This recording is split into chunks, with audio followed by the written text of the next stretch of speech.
We're talking about the U.S. Tech Force. It's led by the Office of Personnel Management. It's set to recruit early career technologists for fellowships up to 2 years, along with experienced managers to lead and mentor teams. Matt Shafkin is Bloomberg Businessweek senior reporter. He's the co-host of the Everybody's Business podcast. He's also the author of The Contrarian, Peter Thiel in Silicon Valley's Pursuit of Power. He joins us here in the Bloomberg Interactive Brokers studio. You came to mind when we were talking about this on our editorial call today, because I was like, one of our producers was describing it to us, and I thought to myself, this sounds kind of like a Thiel fellowship.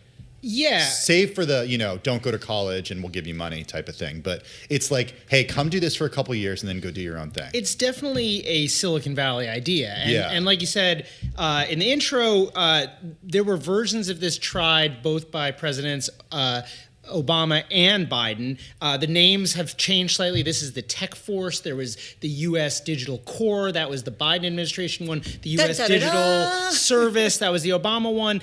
Silicon Valley has had this idea that, we need to place, that the industry needs to place, sort of mid-level engineer types in government, very talented people who can help modernize the government. They've tried this several times. And obviously most recently with the Elon Musk Doge effort, I thought that's what Doge was supposed to do. It was, although to hear the Trump administration talk about now, that Doge was focused on cutting. Now this is about rebuilding. I think what a cynic might say is perhaps they cut too far, right? They were so busy taking apart the government that they didn't pay as much attention on rebuilding these things. Although, again, this is very much in line with what many folks in Silicon Valley have wanted. And I think part of that has to do with the fact that Silicon Valley has long seen the U.S. government as being sort of weak on these issues. The other reason, of course, is placing Silicon Valley figures inside of government is helpful if you're trying to sell the government your software. Well, one of those Silicon Valley figures is Scott Kupor, formerly of Andreessen Horowitz. He's the author of a book, Secrets of Sand Hill Road, Venture Capital and How to Get It.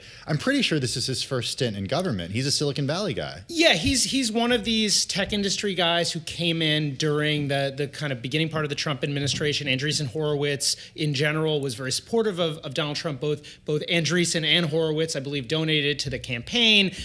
So not totally surprising that the Trump administration would draw somebody like Kupor into the orbit. I think what's interesting to me is a couple weeks ago, he gave a quote to Reuters, essentially saying, Doge is over, or sort of making a comment about Doge. Here now you have this new little piece of news, the Tech Force. It does feel like the Trump administration is trying to shift the story on this, to get away from the chainsaw, the sort of very flashy, cut everything without any kind of regard that Elon Musk was pursuing, to something that's maybe a little bit more nuanced, maybe more about, bringing tech industry know-how. And of course, the latter is going to be more popular with voters. These cuts, the kind of Elon Musk approach, was not super successful politically. Yeah, it's kind of interesting. And in this reporting by Ian Colgren, it talks about how this announcement comes less than a week after President Trump signed an executive order instructing the federal government to sue states that impose regulations on AI. There's a lot going on right now. I mean, I don't know. Max, first of all, do people from Silicon Valley really want to work in the government? Mm-hmm.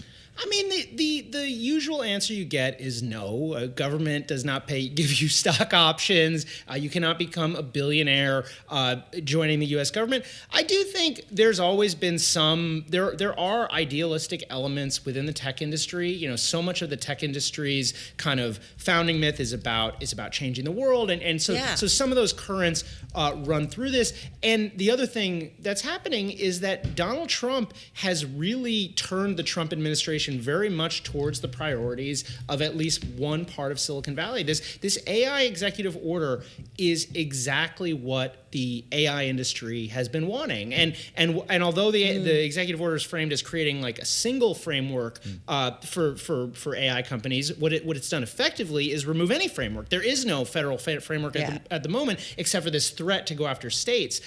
So I think there is a lot. I think folks in Silicon Valley who are sympathetic to some of these ideas, the idea that the government should just let the tech industry do its thing, there's going to be some appeal here. And of course, this program is designed so that people can come in, do it for a couple years and potentially go back into the private sector if they want. And like I said, there are a lot of hot startups right now doing government contracting. Right. Palantir's associated with it. So there's potential for profit here for companies that work with this group.